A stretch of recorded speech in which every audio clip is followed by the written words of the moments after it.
प्रिय शिक्षार्थियों, national institute of open schooling के मास कम्युनिकेशन जनसंचार विषय के अंतर्गत न्यू मीडिया के बारे में आज हम सब जानेंगे। जैसा कि आप सभी जानते हैं, इस समय पूरी दुनिया में लोग यह मानने लगे हैं, यह समझने लगे हैं कि केवल शब्दों से हम अपनी बातों को अच्छे ढंग से नहीं समझा सकते। इसलिए शिक्षार्थियों, शब्दों के साथ साथ दृश्य श्रव्य माध्यमों का उपयोग एवं सदुपयोग इसके साथ किया जा रहा है। और इसमें यदि देखा जाए तो तकनीकी का संयोजन करके न्यू मीडिया के रूप में जो नई विधा, नई तकनीकी हम सबके सामने आई है, उसने पूरे मास कम्युनिकेशन के जनसंचार विषय के सदुपयोग के, उपयोग के एवं नए आयाम आप सबके सामने रखे हैं। जब हम यदि बात करते हैं कि न्यू मीडिया का मतलब क्या है, तो न्यू मीडिया को जानने से पहले हमें समझना होगा कि न्यू मीडिया हम सबको, शिक्षार्थियों को क्या देता है। न्यू मीडिया को उपयोग के बारे में बात करें तो आज सब लोग ये मानते हैं कि न्यू मीडिया ने जनसंचार विषय को नया आयाम, नई विधा, नया महत्व प्रदान किया है। जहाँ तक हमें न्यू मीडिया के बारे में समझना है, न्यू मीडिया एवं कंप्यूटर के बारे में हम सबसे पहले समझें। न्यू मीडिया एवं कंप्यूटर। आप सब जानते हैं कि कंप्यूटर एक बहुत ही अभिन्न अंग है न्यू मीडिया का और न्यू मीडिया टेक्नोलॉजी का। ये कह सकते हैं हम कि न्यू मीडिया कंप्यूटर के अंतर संयोजन का एक परिणाम है। और कंप्यूटर को न्यू मीडिया के साथ जोड़ के उसकी जब टेक्नोलॉजी को हम जब कंप्यूटर के माध्यम से प्रस्तुत करते हैं तो न्यू मीडिया एवं कंप्यूटर दोनों मिल के अंतर संयोजन के साथ साथ न्यू मीडिया को आप तक प्रस्तुत करते हैं। न्यू मीडिया के उत्पाद। न्यू मीडिया के जो उत्पाद हैं, जो प्रोडक्ट हैं, वो एक वेबसाइट के रूप में हमारे सामने आते हैं। वेबसाइट, जैसा आप जानते हैं कि बहुत सारे हजारों लाखों की संख्या में वेबसाइट हैं, जिसको कि हम यदि देखना चाहें तो कंप्यूटर पे, जिसमें कि इंटरनेट कनेक्शन बहुत आवश्यक है, इंटरनेट कनेक्शन के साथ हम उसके आइकन को क्लिक करते हैं और उसके बाद उस वेबसाइट का नाम, उसका डिटेल हम उसमें टाइप करते हैं। तो जो भी आइकॉन है, जो भी सर्च इंजन है, वो सर्च इंजन उस वेबसाइट के बारे में उसके कंप्यूटर की स्क्रीन पे आ जाता है और उस कंप्यूटर की स्क्रीन पे उस वेबसाइट का पता, उसके बारे में, उसके क्रियाकलापों के बारे में, उसके जो भी काम है उनके, वो बताते हैं। न्यू मीडिया संचार का एक प्रारूप। तो न्यू मीडिया एक ऐसा माध्यम है जिसमें श्रोताओं को पूरा अंतर संबंध स्थापित करने की पूरी छूट देता है और उसकी जो जानकारी मिलती है, जो अंतर संबंध जो श्रोताओं के बीच में, दर्शकों के बीच में जो न्यू मीडिया के माध्यम से प्राप्त होता है, वो अपने आप में इसके संचार का एक ऐसा प्रारूप है जिसके माध्यम से आप न्यू मीडिया के द्वारा जानकारी को प्राप्त कर सकते हैं और अपनी प्रतिपुष्टि की हिसाब से, जिसको फीडबैक भी आप समझते हैं, आपकी किताब में है, पाठ्यपुस्तक में, उस फीडबैक से, प्रतिपुष्टि से अपनी चीज़ों को आप उस वेबसाइट से या न्यू मीडिया के जो भी प्रारूप हैं, जो साधन हैं, उससे अपने ज्ञान की अभिवृद्धि कर सकते हैं और उसके ज्ञान की नई जानकारी प्राप्त कर सकते हैं। साथ में शिक्षार्थियों, न्यू मीडिया अपने आप में कई विशिष्टताओं को भी समेटे हुए है।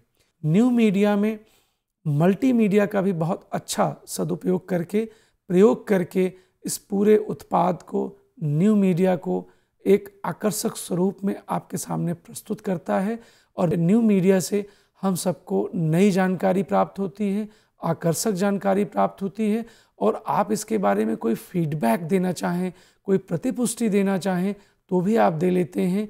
तो इस तरह से हमने ये समझा कि न्यू मीडिया संचार के नए प्रारूप में किस तरीके से हम सबको प्रभावित करता है, आकर्षित करता है और इसके आकर्षित करने के क्या विशिष्ट स्वरूप हैं। दूसरे मीडिया प्रारूपों की तुलना में न्यू मीडिया में प्रतिपुष्टि का तरीका अत्यधिक सबल है। प्रतिपुष्टि के अलावा 2 अन्य तत्व न्यू मीडिया को विशिष्टता प्रदान करते हैं। पहला तत्व है विशिष्ट लेखन का तरीका तथा दूसरा तत्व है मल्टीमीडिया। जब कहानियों के साथ कार्टून, चलचित्र, ध्वनि एवं संगीत का संयोजन हो तो उसे मल्टीमीडिया कहते हैं। यदि हम न्यू मीडिया के एक और अंतःक्रियात्मक स्वरूप के बारे में समझें तो यह समझ में आता है कि न्यू मीडिया का ये कैरेक्टर भी बहुत ही इम्पोर्टेंट है। न्यू मीडिया का अंतःक्रियात्मक चरित्र। यदि कोई लिखना चाहता हो ब्लॉग तो आप लिख सकते हैं, अपने विचारों को उसमें मूर्त रूप दे सकते हैं और ब्लॉग के माध्यम से कहीं न कहीं से अपने जो विचार हैं हम दुनिया के सामने प्रस्तुत करते हैं। ब्लॉग एक ऑनलाइन डायरी के समान होते हैं।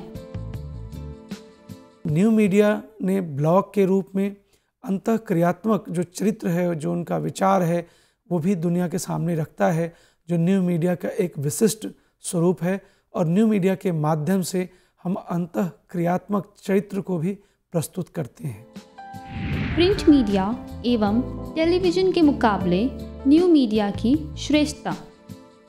प्रिंट मीडिया या इलेक्ट्रॉनिक मीडिया से अलग है, उससे क्या इसमें विशिष्टता ज़्यादा है कि जिससे कि न्यू मीडिया आज न्यू टेक्नोलॉजी के रूप में हर जगह इसकी स्वीकार्यता बढ़ती जा रही है।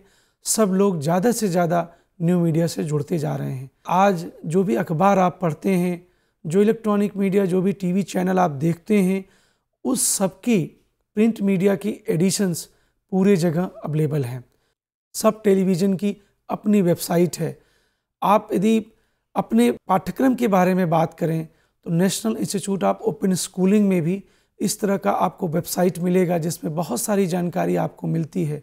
आपने बहुत सारे अभी विज्ञापन भी देखते होंगे दूरदर्शन पे और इलेक्ट्रॉनिक मीडिया के चैनल पे कि भारत सरकार ने बहुत सारी योजनाएं जिसको कि हमारे दैनंदिन जीवन में आवश्यकता है, उसके लिए उन्होंने वेबसाइट या ऑनलाइन माध्यम से प्रारंभ कर दिया है। आप जानते हैं शिक्षार्थियों कि अखबार आज रात में छपेगा 11 बजे, 12 बजे, 1 बजे, उसके बाद आपके पास पहुंचता है सुबह 7 बजे, 6 बजे, 8 बजे, दूर दराज के इलाकों में 9 और 10 बजे भी पहुंचता है।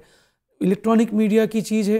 इलेक्ट्रॉनिक मीडिया में भी आप तक ब्रॉडकास्ट होने में, उसका प्रसारण होने में समय लगता है, लेकिन ऑनलाइन या वेबसाइट के माध्यम से किसी भी जानकारी को यदि देनी हो, विश्व के किसी भी कोने में बैठा हुआ कोई भी शिक्षार्थी, व्यक्ति, उसके बारे में नागरिक जानकारी तुरंत प्राप्त कर सकता है। न्यू मीडिया के माध्यम से, उनकी वेबसाइट के माध्यम से तात्कालिक नवीनतम जानकारी प्राप्त कर सकते हैं। न्यू मीडिया की सीमाएं। प्रिय शिक्षार्थियों, कि जिस तरह से पाठ्यक्रम में भी हमारे दिया गया है कि न्यू मीडिया की कुछ सीमाएं हैं, उन सीमाओं में या उनकी कमियों में यदि देखा जाए तो ये सीमा और कमी, उसकी सीमा सबसे ज़्यादा है कि हम उसको नियंत्रित नहीं कर सकते पूरे तरीके से। कोई भी ब्लॉग पे, ईमेल पे अपनी चीज़ों को, अपनी भावनाओं को व्यक्त कर सकता है, लेकिन भावनाओं को व्यक्त करने में ये ज़रूर ध्यान रखना चाहिए कि हमें देश का, समाज का अहित न करें, इसके बारे में ज़रूर सोचें। लेकिन न्यू मीडिया के जो स्वरूप हैं उसकी सीमाओं में इसका नियंत्रण प्रभावी ढंग से नहीं हो पाता।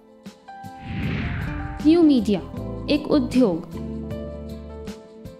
न्यू मीडिया को के एक उद्योग के रूप में यदि हम लोग इसको विस्तारित करें, इसका उपयोग करें, प्रयोग करें, तो निश्चित रूप से देखा जाए तो आज छोटा, मझोला या बड़ा उद्योग सब अपनी वेबसाइट के साथ साथ अपनी उपस्थिति हम सबके सामने महत्वपूर्ण मजबूती के साथ वे दिखाते हैं। हमको यदि उद्योग स्टार्ट करना है, शुरुआत करनी है, तो हमें अपने वेबसाइट, उसके माध्यम से ज़्यादा तक लोगों की रीच और एक्सेस के साथ अपनी महत्वपूर्ण उपादेयता को, अपनी उपयोगिता के साथ साथ अपने लोगों तक पहुंच सकते हैं जिनको उस उद्योग से संबंधित, उस उत्पाद से संबंधित चीज़ों की आवश्यकता है। इस प्रकार से हम वेबसाइट के माध्यम से ज़्यादा लोगों तक पहुंच के अपने व्यापार को बढ़ा सकते हैं। न्यू मीडिया और कन्वर्जेंस। शिक्षार्थियों, कन्वर्जेंस जैसा आप जानते हैं कि यदि हम मास कम्युनिकेशन में न्यू मीडिया एंड कन्वर्जेंस की बात करते हैं तो इसका तात्पर्य है कि new media print media electronic media के साथ साथ अपनी उपादेयता को सिद्ध करे, अर्थात सह अस्तित्व के साथ साथ प्रिंट का अलग नियंत्रण हो, इलेक्ट्रॉनिक मीडिया का अलग नियंत्रण हो और print media, new media, electronic media सब मिलके काम करें, सब सह अस्तित्व में काम करें, तो यह कन्वर्जेंस का सबसे अच्छा उदाहरण है। न्यू मीडिया का लक्षित वर्ग समूह। न्यू मीडिया के जो टारगेट ग्रुप हैं, जो युवा हैं, उन युवाओं के लिए रुचिकर मनोरंजन के, जानकारी के, ज्ञानवर्धक कार्यक्रम होने चाहिए। बहुत सारी जानकारी इस समय न्यू मीडिया पे अवेलेबल है। आपको कभी भी कोई भी जानकारी आप वेबसाइट पे सर्च करते हैं सर्च इंजन के माध्यम से, तो आपको उससे रिलेटेड बहुत सारी लिंक्स, बहुत सारी सूचना आपको मिलती है। न्यू मीडिया एक आकर्षक माध्यम है, एक आकर्षण उसका कारण है जिससे युवा वर्ग सबसे ज़्यादा आकर्षित होता है, क्योंकि न्यू मीडिया में जितने आकर्षित तरीके से कोई भी चीज़ को लिखा प्रस्तुत किया जाता है, और जैसा हम सब ने जाना कि एनिमेशन के माध्यम से, उसके कंटेंट के माध्यम से, उसकी आकर्षण जो अट्रैक्टिवनेस है और जो उसके जो डिफरेंट कलर्स हैं, अट्रैक्टिव जो उसका मीडिया है, उससे हमारा युवा वर्ग बहुत ही प्रभावित होता है। न्यू मीडिया में व्यवसाय के अवसर। तो न्यू मीडिया के जो वेबसाइट से जुड़े हुए, नेटवर्किंग से जुड़े हुए, उस व्यवसाय से जुड़े हुए जो उद्योग हैं, उसमें बहुत सारे लोगों की ज़रूरत होती है जो कंटेंट डिज़ाइन करें, कंटेंट लिखें।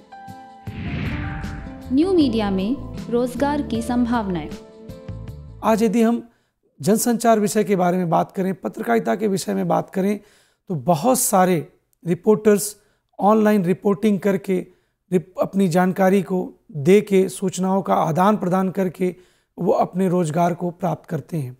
बहुत सारे न्यूज़पेपर्स, इलेक्ट्रॉनिक मीडिया के जो चैनल्स हैं, वो अपनी सूचनाओं को अपनी वेबसाइट पे कंटेंट राइटिंग के लिए बहुत सारे युवाओं को, शिक्षार्थियों को, या शिक्षा के पश्चात जो आपकी एक उपयोगिता है, रोजगार के साधन है, उसको विकसित करता है। और मास कम्युनिकेशन के विद्यार्थी जो इस अध्ययन के बाद, इस पाठ्यपुस्तक के पश्चात या इस 10+2 के जो हमारे NOS का जो आपके पास उपलब्ध है साधन, ज्ञान, और उसके पाठ्यपुस्तक के पढ़ने के पश्चात उसको पढ़ाई करके वे इस रोजगार के साधन के रूप में अपना रोजगार प्राप्त कर सकते हैं।